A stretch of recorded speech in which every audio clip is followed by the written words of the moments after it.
네, 3월 성모 신신미사 공헌하고 있습니다. 3월 영적 독서는 토마시 할리크 신부님의 고해사제방이라는 책입니다. 제목 자체가 여러분들에게 좀 낯설죠, 그죠? 여러분은 일단 사제도 아니고 고해사제밤이 그렇게 관심이 없죠. 그래서 그런지 별로 책을 안 사셨어요, 이번 달에는. 근데 제가 읽어보니까 책 내용은 고해사제의 밤과 그렇게 상관이 없고, 이 부제가 보면 불확실한 시대의 신앙이 부제거든요.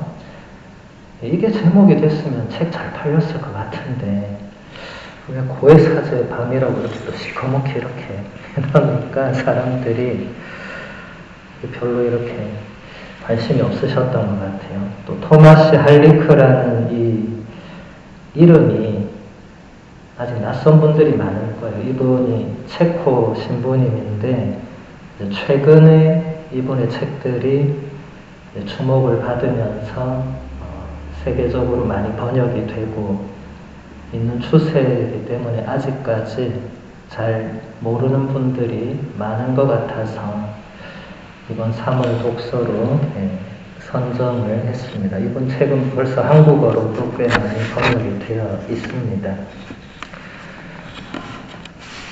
할리크 신부님은 머릿말에서 이런 얘기를 합니다. 우리는 우리의 위기를 감추어서는 안 된다는 것이 저의 깊은 확신입니다. 위기를 회피하거나 비켜가서는 안 됩니다. 위기가 우리를 겁주게 해서도 안 됩니다. 위기를 헤치고 나갈 때만 우리는 더 성숙하고 지혜로운 상태로 다시 형성될 수 있습니다. 이 책에서 저는 우리를 둘러싼 세상의 위기와 종교의 위기들은 하느님께서 우리에게 열어주신 거대한 기회의 창이라는 것을 보여주고 싶습니다. 이 위기들은 우리가 깊은 데로 나아가도록 재촉하는 도전들입니다. 위기에 대해서 여러분들도 한 번쯤은 다 생각을 해봤을 것이고, 인생을 살아오면서 위기를 겪지 않은 분들은 아마 없을 것이고, 지금 이 순간도 우리는 위기 속에서 살고 있다고 해도 과언은 아니겠죠.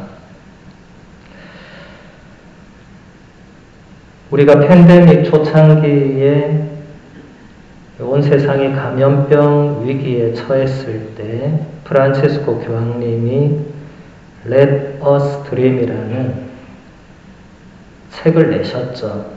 정확하게는 그분이 책을 냈다기보다 그분을 인터뷰한 내용이 책으로 나온 건데, 오늘 여러분들 우리 본당 단톡방에도 그 내용을 제가 올려드릴 거예요. 이따가 이게 연결이 되니까.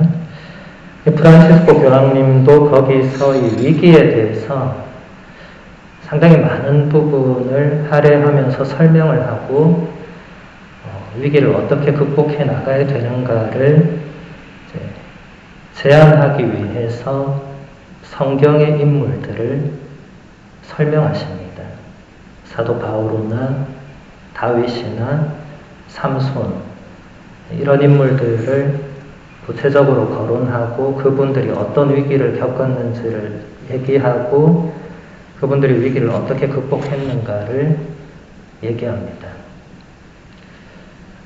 거기서 공통적으로 나중에 단톡방에 올라오면 이제 읽어보시면 될 거니까, 공통적인 내용은 성경에 나오는 인물들, 다른 말로 하면 성인들은 위기가 왔을 때 하느님 앞에서 자신을 낮추었다. 이게 핵심 내용이에요. 굉장히 좀 이상하죠. 위기를 해결해야 되는데 위기를 해결하는 게 아니고 하느님 앞에서 자신을 낮추었다. 여기서 지금 토마스 할리크 신부님도 보면 이 위기들은 우리가 깊은 데로 나아가도록 재촉하는 도전들이라는 표현을 했어요. 그냥 하는 말들은 아니죠. 여러분, 예수님께서 첫 제자들을 부르시는 장면을 잠시 떠올려 보면 갈릴레아 호숫가에서 제자들이 밤새도록 호숫가에 그물을 던졌는데 단 한 마리도 잡지 못했어요. 그러면 이 결과는 어떻게 되는 겁니까? 그날 하루 가족들이 굶어야 되는 거예요. 위기죠.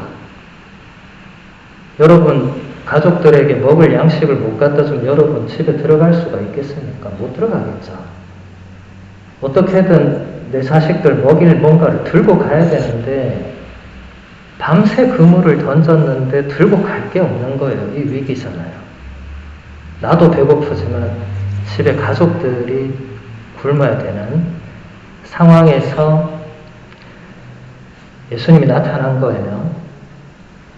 예수님이 나타나셔서 그냥 하는 말이 깊은 데로 가서 그물을 던져라 이렇게 한 거예요. 여러분, 그 어부들이 밤새 그물을 던졌는데 설마 깊은 데를 안 갔겠어요? 그리고 예수님이 그 강가를 잘 알겠어요? 어부들이 그 호숫가를 잘 알겠어요? 당연히. 거기서 평생을 그물질을 한 사람들이 전문가잖아요. 예수님은 아무것도 모를 겁니다. 예수님 목수였잖아요. 목수가 어부를 어떻게 알겠어요? 그것을 여러분 인간적으로 보면 말도 안 되는 상황이고 말도 안 되는 명령인데 제자들이 예수님이 말씀하신 대로 했더니 그물이 찢어질 만큼 많은 물고기가 잡혔죠. 베드로가 이것을 보고 두려움이 올라왔다고 복음서가 증언하고 있죠. 분명히 자기들이 그물을 던졌던 곳이거나 아니면 자기들이 분명히 밤새도록 그물을 던졌는데 한 마리를 못 잡았는데 예수님이 말씀하신 대로 했더니 그물이 찢어질 만큼 많은 물고기가 걸렸다는 것은 저분이 뭔가 보통 분이 아니라는 것을 직감했을 거고 거기서 중요한 것은 이 위기에 예수님께서 하셨던 말씀과 지금 할리크 신부님이 하고 있는 말이 똑같은 맥락이죠. 깊은 데로 나아가도록 재촉하는 도전이다. 한 마리도 못 잡았는데 깊은 데로 그물을 던지라는 도전의 제안을 예수님이 하셨죠. 우리가 위기는 세상적인 위기는 조금 제쳐두고 우리가 신자들이니까 신앙의 위기, 영적인 위기에서는 이 깊은 데로 나아가는 도전이라는 것은 분명한 사실입니다. 아까 성경의 인물들도 보면 그들이 위기에서 왜 하느님 앞에서 자신을 낮추었는가를 한번 생각해 볼게요. 그들은 위기의 원인을 알고 있었습니다. 위기의 원인은 본인에게 있었죠. 본인의 교만이나 자만, 욕망, 본인의 죄, 이런 뭔가를 본인이 알고 있었어요. 그래서 그 위기를 해결할 능력이 본인에게 없다는 것도 너무 잘 알고 있었습니다. 본인이 위기를 자초하고 본인이 위기를 해결하는 능력이 인간에게는 없죠. 그래서 그분들이 한결같이 했던 행동은 하느님 앞에 자신을 낮추는 것, 혹은 하느님께 자신의 죄와 잘못을 고백하는 것, 그것이었습니다. 그것도 안 될 때는 바오로의 경우처럼 하느님께서 바오로를 그냥 쓰러뜨리시죠. 바오로는 그냥은 안 됐던 인물이니까. 사울이라는 혈기왕성한 젊은이였는데 그냥은 안 되니까 쓰러뜨리죠. 사울은 쓰러지고 앞이 안 보이게 되고 나니까 그때서야 이게 뭔가 잘못됐구나. 여기 엄청난 위기가 왔구나. 이걸 깨닫고 하느님께 완전히 의탁하게 되죠. 그래서 우리도 여러분들이 일단 세상의 위기는 일단 우리하고 조금 한 발 거리가 있다고 보고 일단 우리 자신을 볼 때 저는 신앙의 위기는 숫자보다는 우리 각자가 알 거라고 생각해요. 숫자는 여러분 이게 상징적인 거죠. 숫자는 실제와 좀 다른 게 많습니다. 숫자만 가지고 위기냐 아니냐 판단하는 것은 좀 성급합니다. 정말 중요한 것은 이 시대의 신자들이 정말 하느님을 모시고 살아가고 있는가 아니면 하느님으로부터 조금씩 멀어지고 있는가 그게 기준이 돼야 될 건데 우리가 이 세상을 살다 보니까 자꾸 숫자로 판단하죠. 교부들 시대의 신앙은 지금보다 훨씬 위기가 컸죠. 왜냐하면 박해와 죽음이 항상 있었기 때문에 신자들은 박해를 피하고 순교를 직면한 상황이었죠. 위기죠. 이러고 있는데 갑자기 누가 들어오는 거예요. 다 잡혀가는 거예요. 가서 순교하거나 배교하거나 둘 중에 하나인 거예요. 이런 상황에서 신앙생활을 했던 교부들의 작품에서 위기를 말할 때 갈수록 배교자 숫자가 늘어나서 걱정이다 이런 문장을 본 적이 없어요. 실제로 이 연구자들의 이 문헌을 보면 순교자보다 배교자가 훨씬 많았다고 합니다. 당연하겠죠. 죽음이 두려우니까 일단 배교를 하고 보자는 사람의 숫자가 당연히 많았겠죠. 순교자들의 숫자는 그에 비하면 훨씬 적었겠지만 그래도 순교자 숫자도 엄청 많았죠. 우리나라만 해도 우리가 아는 거는 103명이 공식적으로 성인품에 올랐으니까 아는 건데 학자들이 연구해보니까 비공식적으로는 2만 명 정도가 순교를 했다고 합니다. 그 시대에, 그 200년 전에 지금과 같은 인구가 아닌데 2만 명이 작은 숫자가 아니에요. 근데 물론 배교자는 훨씬 많았겠죠. 그런데 중요한 것은 교부들이 배교자가 점점 늘어나고 순교자가 점점 줄어들어서 큰일이다. 이런 얘기를 한 적이 없어요. 그걸 위기라고 생각한 교부들이 없었습니다. 교부들은 오히려 순교를 누가 어떻게 했는가를 사람들에게 얘기하면서 이런 모범을 우리가 따르는 것이 이 위기를 돌파해 나가는 길이다. 그런 얘기는 많이 하죠. 그래서 여러분들 이 숫자적인 위기, 숫자가 줄어든다고 해서 오는 위기감, 이것은 좀 다르게 생각해야 됩니다. 예수님께서 요한복음서 6장에 보면 예수님께서 5,000명을 배불리 먹이실 정도로 따르는 군중이 많았어요. 어른 남자만 5,000명이었으니까 여성분과 어린아이, 노약자 다 치면 어마어마한 숫자가 예수님을 따르고 있었어요. 근데 예수님이 5,000명을 먹이신 기적, 그러니까 그 수많은 군중을 배불리 먹이시고 나서 이제 본격적으로 당신이 하시고 싶은 말씀들을 하기 시작했어요. 내가 생명의 빵이다 하면서 이제 더 이상 너희는 육체적인 배고픔을 채워주는 양식이 아니라 영원한 생명을 주는 양식을 찾아야 된다 라고 하시면서 당신의 살아있는 몸과 피를 너희가 먹어야 된다. 이제 이런 얘기를 했어요. 사람들이 도무지 알아듣지 못했다고 복음서에도 기록되어 있어요. 도무지 못 알아들었다고. 아니 무슨 우리가 식인종이냐 이러면서 다 떠나갔다고. 지금 제가 뭘 지어내는 게 아니고 요한복음서 6장에 나오는 내용을 요약 정리해서 얘기하는 겁니다. 5,000명이 훨씬 넘는 군중이 모두 떠나가고 예수님 앞에 12명만 남았습니다. 여러분 숫자로 보면 이 사건보다 더 위기적인 사건은 없었겠죠. 예수님 생애에. 그리고 예수님 생애뿐만 아니라 인류 역사 전체를 통틀어도 이런 사건은 숫자로 보면 이거는 위기 중에 최고 위기가 온 거죠. 최소 5,000명에서 12명으로 바로 떨어졌어요. 근데 거기서 예수님께서 제자들에게 뭐라고 하셨냐면 너희도 떠나고 싶냐고 물었어요.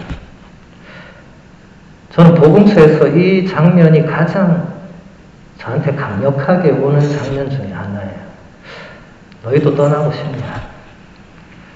만약에 이건 복음서에 이제 없는 내용입니다. 만약에 거기서 제자 한 두세 명이 저도 그냥 좀 떠나고 싶은데요. 이렇게 말했으면 이제 이때부터는 이제 우리의 상상 속에서 벌어지는 일이겠죠. 그렇게 말했다면 저는 예수님께서 가라고 하셨을 것 같아요. 그 질문의 그 맥락을 볼 때 너희는 제발 내 곁에 있어 달라는 그런 뉘앙스의 질문이 아니라고 저는 느낍니다. 갈 테면 가라는 그런 마음. 그래서 저는 그 부분을 묵상하면서 예수님도 인간이었는데 당신을 따르는 추종자가 5,000명이면 그 시대에 이스라엘 온 들판을 다 덮었을 거거든요. 지금 같은 건물이 없던 시대니까. 그런 군중을 보고 인간적으로 뭔가 흡족했을 수 있고 인간적으로 정말 드디어 내 뒤를 따르는 사람들이 이렇게 많고 하느님 백성이 늘어나는구나 하고 그런 인간적인 마음이 들 수 있는데 갑자기 다 사라졌어요. 12명이 남았어요. 근데 12명이 간다고 하면 이건 위기가 아니라 폭망이죠.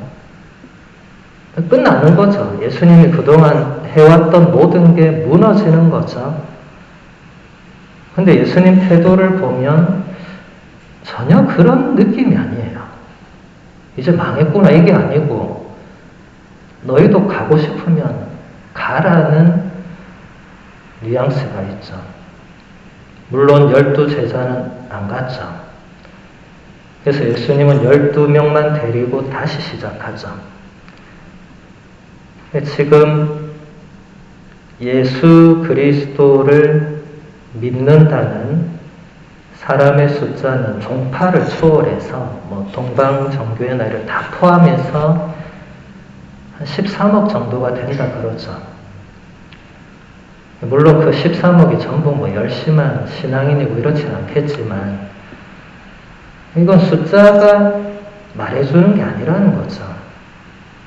5,000명이 12이 됐다가 12이 13억이 됐다가 이게 그 숫자가 의미가 중요한 게 아니라는 거죠.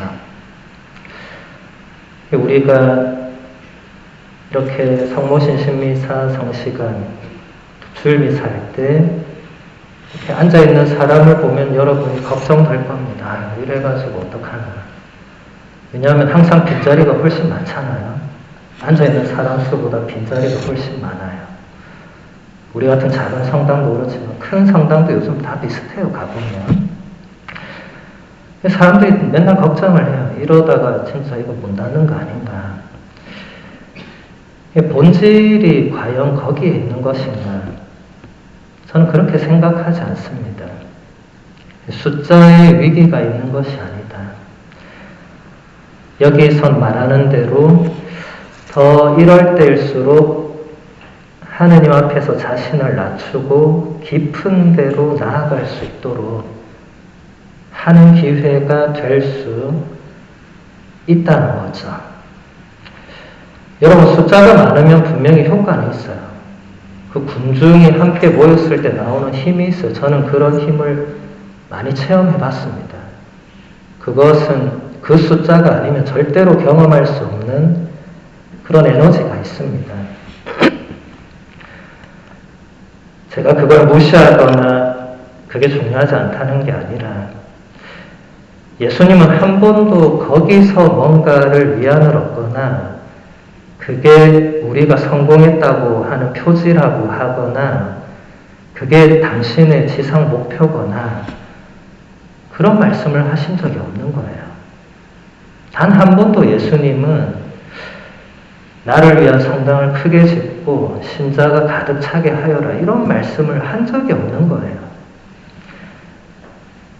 그 뒤에 제자들의 제자인 교부들이나 또 성인들도 한 번도 그런 거 가지고 이제 정말 이 땅에 하느님 나라가 왔다 이렇게 설명한 사람은 아무도 없었습니다.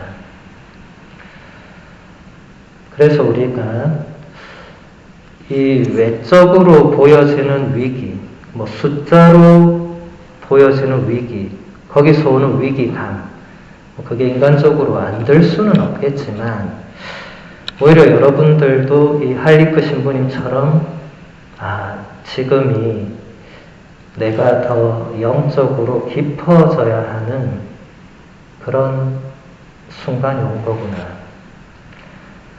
사람이 많을 때 미처 그런 것을 우리가 생각하지 못했고 케어하지 못했던 그런 쪽으로 집중해야 되는구나. 저는 그렇게 생각합니다. 그래서 위기라는 것은 교부들이나 성인 성녀들을 봐도 그분들은 위기를 우리가 생각하는 위기로 받아들이지도 않으셨지만 위기가 왔을 때 이제 큰일 났구나 이렇게 하고 끝나지 않았고 하느님께 더 깊이 들어가 있는 모습을 보여줬거든요. 여러분 최근에 물론 최근도 아니지만 오상의 비오 신부님 생각해 보시면 제가 몇 번 얘기했으니까 잘 아시겠지만 오상의 비오 신부님도 위기가 왔죠. 오상의 비오 신부님도 조금 시쳇말로 잘 나갔죠. 이제 그분의 명성이 퍼지니까 전 세계에서 사람이 몰려들었죠. 그런데 어느 날 바티칸에서 모든 것을 중단하라는 명령을 합니다. 아무것도 하지 말라고 합니다. 미사도 하지 말라고 해요. 혼자 하라고. 지금 제가 사제관에서 혼자 하듯이 비오 신부님한테 너 이제부터 혼자 해라. 이렇게 신도하더라고 컨택하지 말라고. 굉장히 억울했겠죠. 굉장히. 인간적으로 볼 때. 근데 비오 신부님은 억울하다는 단 한마디의 말도 주변 사람이나 바티칸이 하지 않았어요. 했으면 기록에 있을 겁니다. 바티칸이 그런 명령을 했을 때 비오 신부님이 억울하다고 상소문을 보냈다고 기록이 남아 있었을 거예요. 기록이 없습니다. 비오 신부님은 그 명령이 떨어지자마자 그날부로 저 우리 사제관에 한 20분의 1도 안 되는 골방에 들어가서 거기서 2년 넘게 가만히 계셨죠. 그냥 밖에서 주는 빵 좀 먹고 혼자 미사하시고 가만히 계셨어요. 2년 넘게. 그리고 2년 뒤에 다시 다 복권이 됐죠. 위기를 넘길 때 저는 비오 신부님을 많이 생각합니다. 위기라는 어떤 게 왔을 때 그 억울한 마음과 그 분한 마음과 그 배신감과 이런 여러 가지가 들 수 있어요. 우리도 그렇습니다. 열심한데 뭔가를 위기가 오면 일단 억울해요, 우리는.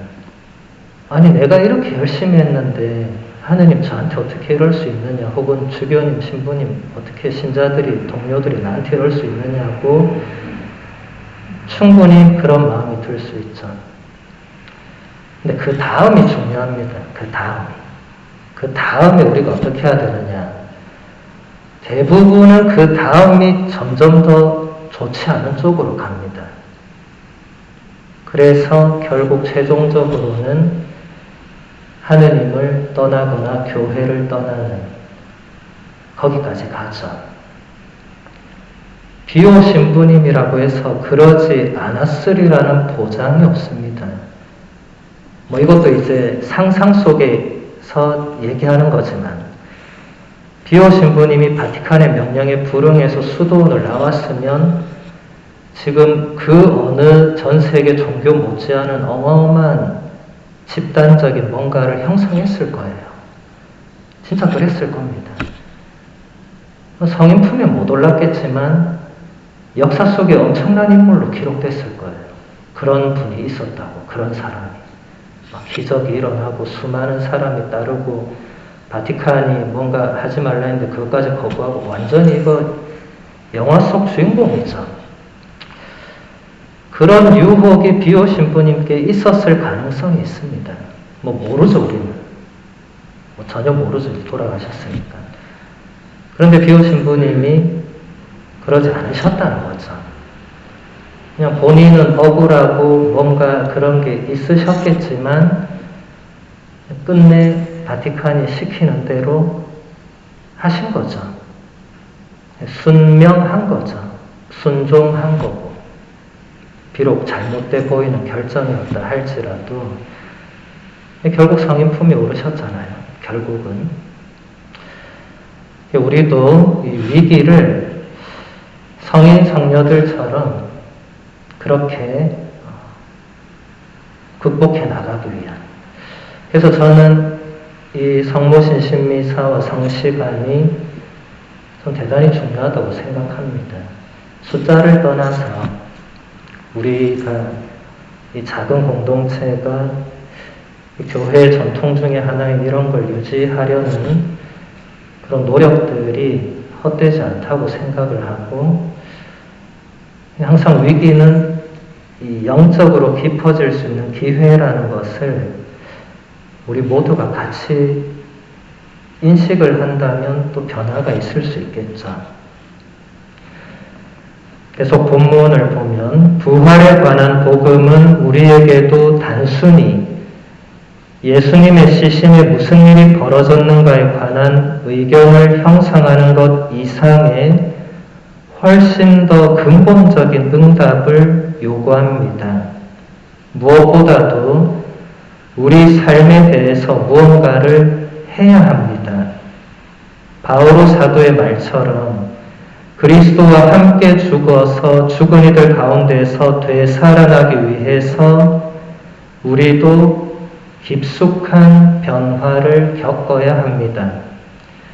부활신앙이란 자기 십자가를 짊어지는 용기와 새로운 삶을 살려는 결심을 뜻합니다.